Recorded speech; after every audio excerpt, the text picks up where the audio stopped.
بسم اللہ الرحمن الرحیم۔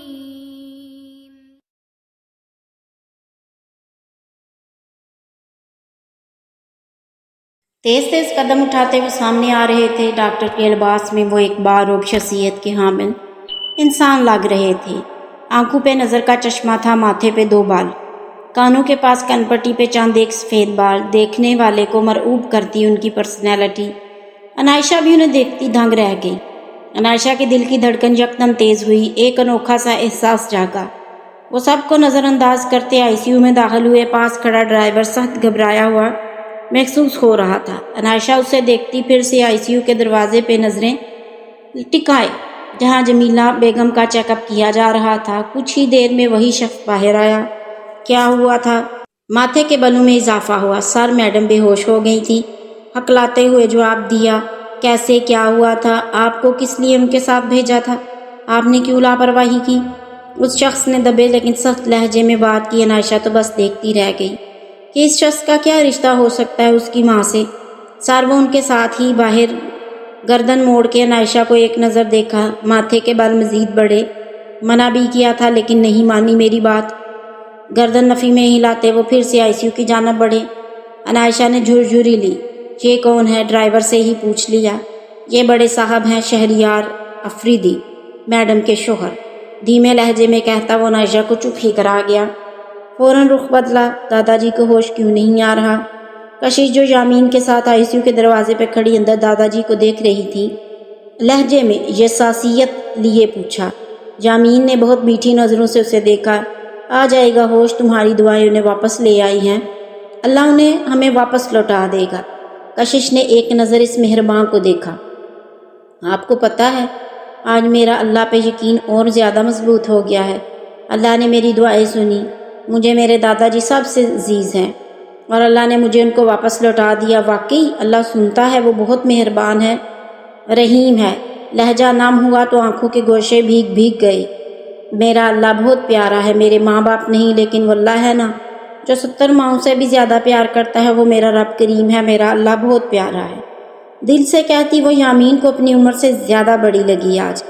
کشش، اللہ رب العزت بھی تم سے پیار کرتا ہے، جانتی ہو جس کو کوئی بھی تکلیف نہ پہنچے اللہ اس سے لاپرواہ ہو جاتا ہے۔ اللہ سے آزمائش مانگو، اس پہ صبر کرو، نیک گمان رکھو۔ جو اللہ کے نزدیک ہوتا ہے آزمائش بھی اسی کے لیے ہوتی ہے۔ یہ بھی ایک آزمائش تھی بہت بڑی، لیکن اللہ سے نیک گمان اور صبر کا دامن ہمیشہ تھامے رکھنا۔ وہ کبھی بھی اپنے بندے کو اکیلا نہیں چھوڑتا۔ کشش ایک ٹکٹکی باندھے اسے سنے جا رہی تھی۔ وہ بولتا بہت پیارا لگ رہا تھا، یہ دنیا آزمائش کی جگہ ہے کشش، اگر دنیا میں سب پا لیا تو آخرت کے لیے کیا بچایا؟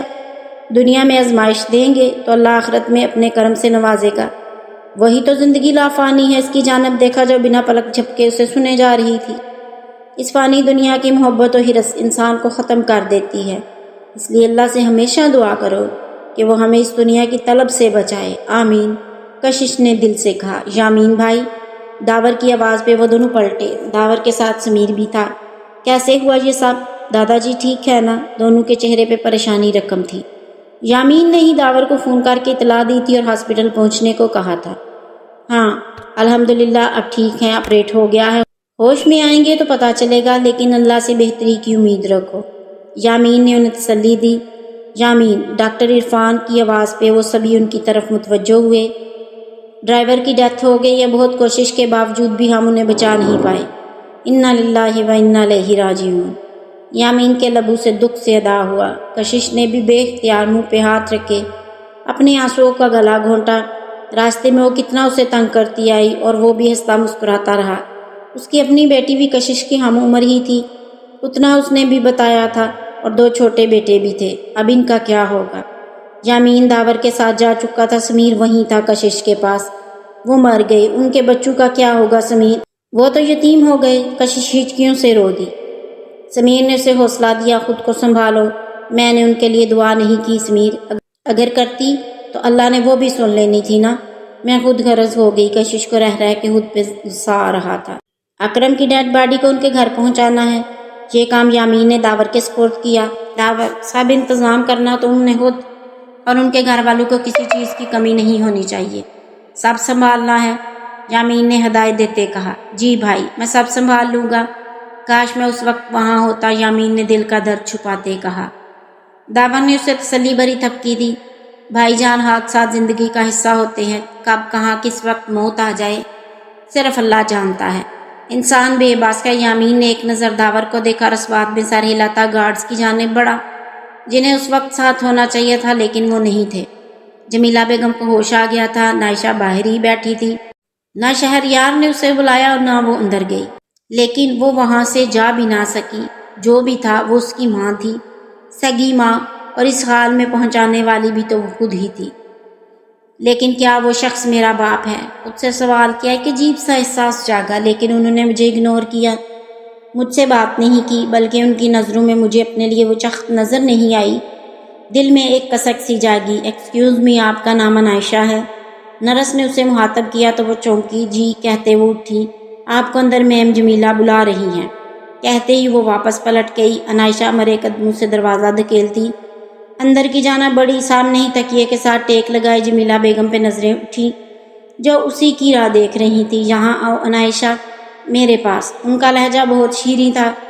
عائشہ نے ایک نظر پاس کھڑے شہریار صاحب پہ ڈالی جو بظاہر تو فائل چیک کر رہے تھے، لیکن دھیان سارا ان کی طرف تھا۔ عائشہ ان کے پاس جا کھڑی ہوئی۔ بیٹا، جمیلہ بیگم نے اس کے ہاتھ تھامے۔ اپنی ماں سے ناراض ہو کیا؟ ان کے ہر لفظ میں عائشہ کے لیے چاہت کا ٹھاٹھے مارتا سمندر تھا۔ عائشہ نے نفی میں سر ہلایا۔ پھر اپنی ماں کے ساتھ چلو گی نا؟ بہت امید سے پوچھا۔ یہاں عائشہ کی بس ہو گئی، اس کے پاس کوئی جواب نہ تھا۔ وہ انکار کر کے انہیں مزید تکلیف نہیں دینا چاہتی تھی، جبکہ ایک بار ان کا نروس بریک ڈاؤن بھی ہو چکا تھا۔ آنکھوں سے آنسو بہنے لگے، لیکن وہ نہ کر سکی اور اس بات میں سر ہلایا۔ جمیلہ بیگم نے باہیں وکیں اور عائشہ کو گلے سے لگا لیا۔ ان کی آنکھوں میں تشکر کے آنسو تھے۔ آج اتنے عرصے بعد ان کی ممتا کو سکون آیا تھا۔ شہریار افریدی ایک نظر ان پہ ڈالتے وہاں سے واک آؤٹ کر گئے، جبکہ عائشہ اس سب کی وجہ سے نہ سمجھ پائی۔ گارڈز کو حاضر کے حوالے کرتا وہ واپس اندر آ چکا تھا۔ اب اسے گارڈز بھی کہیں نہ کہیں اس سارے معاملے میں قصوروار نظر آ رہے تھے۔ جو بھی تھا، یہ اتفاقیہ حادثہ نہیں تھا، اتنا تو وہ سمجھ گیا تھا۔ دادا جی کو ہوش آ گیا تھا، وہ سیدھا ہی ان کے پاس گیا۔ سمیر اور کشش انہی کے پاس تھے۔ میں کیسے بات کروں؟ میں نے داور کے بابا سے بات کی تھی، لیکن وہ چپ ہی کر گئے۔ یامین سے کون بات کریں؟ ماران سے فون پہ باتیں کرتے وہ تھوڑا غصے میں لگی۔ باجی میں نہ طوبہ کو نہ آپ کی طرف بھیجتی ہوں جیسے وہ اپنی پھپھو کے گھر سے آتی ہے۔ آپ دیکھنا کیسے میری طوبہ کا بھولا پن اور معصومیت یہ دیکھ یامین فدا ہو جائے گا اس پہ، اور خود کہے گا کہ اسے طوبہ سے شادی کرنی ہے۔ ہمارا نے پلاننگ بتائی۔ سویرا بی بی نے فون کو گھورا۔ آج انہیں احساس ہوا کہ ان کی بہن ان سے بھی زیادہ چال باز ہے۔ ٹھیک ہے، یہ بھی کر کے دیکھ لو، سویرا بی بی نے حامی بھرتے کہا اور کال کاٹ کر دی۔ موبائل سائڈ پہ رکھتی برا سا منہ بناتی باہر آئی، جہاں انہوں نے عالیہ کو پریشان حال دیکھا۔ کیا ہوا؟ تم اتنی پریشان کیوں ہو؟ عالیہ نے انہیں دادا جی کے ایکسیڈنٹ کے بارے میں بتایا۔ اللہ خیر، اب کیسے ہیں وہ؟ سویرا بی بی کا دل لرز اٹھا۔ سمیر کا کافی دیر پہلے فون آیا تھا، کہہ رہا تھا کہ دعا کرے انہیں ہوش آ جائے۔ دوبارہ کال کی، لگ ہی نہیں رہا۔ یہ لے امی، کال مل گئی ہے۔ کرن نے جھٹ سے ماں کو فون تھمایا۔ ہاں بیٹا، کیسے ہیں اب تمہارے دادا جی؟ چھوٹتے ہی پوچھا۔ چلو شکر ہے۔ دادا جی کو گھر لانا ہے یا ہم آ جائیں؟ سویرا بی بی کی طرف دیکھتے پوچھا۔ ماما آپ لوگ نہ آئیں، سب یہی ہیں۔ یامین بھائی ڈاکٹر سے بات کریں گے، پھر ہی پتہ چلے گا۔ سمیر نے دھیمے لہجے میں بات کی۔ ماما بابا نہیں آئے ابھی تک، اور بڑے بابا؟ سمیر کے دل کی بات آئی، وہ پوچھ بیٹھا۔ بیٹا وہ گھر نہیں آئے، پتہ ہے نا وہ پنجاب گئے ہیں، اور پتہ نہیں کتنے دن لگ جائیں گے واپس آتے، لیکن انہیں اطلاع دی نہیں آپ لوگوں نے کیا؟ عالیہ نے بھی الٹا اسی سے سوال کیا۔ ماما یامین بھائی بلا رہے ہیں، میں آپ سے بعد میں بات کرتا ہوں۔ سمیر نے کال کاٹ دی۔ کیا مطلب؟ حیات صاحب کو نہیں بتایا انہوں نے؟ تھوڑا تیز لہجے میں پوچھا۔ عالیہ بیگم نے نفی میں سر ہلایا۔ حد ہوتی ہے لاپرواہی کی، پاؤں پٹک کے کہتی وہ اندر کی جانب حیات صاحب کو کال کرنے چلی گئی۔ کتنا غصہ بھرا ہے ان میں، کرن نے جھرجھری لی۔ برداشت کرنا سیکھو، اب ساری زندگی ہی سہنا پڑے گا۔ عالیہ بیگم نے حقیقت سے روشناس کنایا تو وہ ماں کو دیکھتی رہ گئی۔ عائشہ جمیلہ بیگم کے اصرار پہ ان کے ساتھ ان کے گھر جانے کے لیے راضی ہو گئی۔ وہ نہیں جانتی تھی کہ وہاں کون کون رہتا ہے اور اس کا کوئی اور بھی بھائی بہن ہے۔ گاڑی میں خاموشی چھائی ہوئی تھی۔ وہ اور جمیلہ بیگم ڈرائیور کے ساتھ افریدی مینشن جا رہی تھی۔ سارے راستے جمیلہ بیگم اس کا ہاتھ تھامے رکھا۔ ایک الواحی سی خواہش نے احاطہ کیا ہوا تھا ان کے چہرے پہ، لیکن عنائشہ شہریار افریدی کا رویہ ہی سوچتی رہی، وہ ایسے کیوں ہیں؟ جس طرح ایک ماں کو تڑپ تھی اپنی بیٹی سے ملنے کی، انہیں کیوں نہیں تھی؟ جس طرح ماما نے مجھے گلے لگایا، انہوں نے کیوں نہیں لگایا؟ کیا وہ مجھ سے مل کے خوش نہیں، یا مجھ سے ملنے کی چاہت ہی نہیں تھی؟ آخر کیا بات ہے؟ وہ بس سوچتی جا رہی تھی، لیکن کچھ بول نہ سکی کہ گاڑی بڑے گیٹ کے اندر داخل ہوئی۔ وہ بہت بڑا گھر تھا، ایک محل جیسا۔ عنائشہ تو دیکھتی رہ گئی۔ حیرت سے جمیلہ کو دیکھا تو انہوں نے مسکرا کے اس کا ہاتھ تھاما اور گاڑی کے روکتے ہی ڈرائیور کے دروازہ کھولنے پہ اسے لیے نیچے اتری۔ عنائشہ کی تا حد نگاہ پورا مینشن تھا۔ اس کے دل کی حالت بہت عجیب ہوئی۔ 2 دن بعد ہی دادا جی کو گھر لے آئے تھے، سب نے ان کو صحیح سلامت دیکھ کر شکر ادا کیا۔ کشش تو بے انتہا خوش تھی اور دن رات دادا جی کی خدمت میں لگی رہی، اپنا نہ کھانے کا ہوش نہ پینے کا۔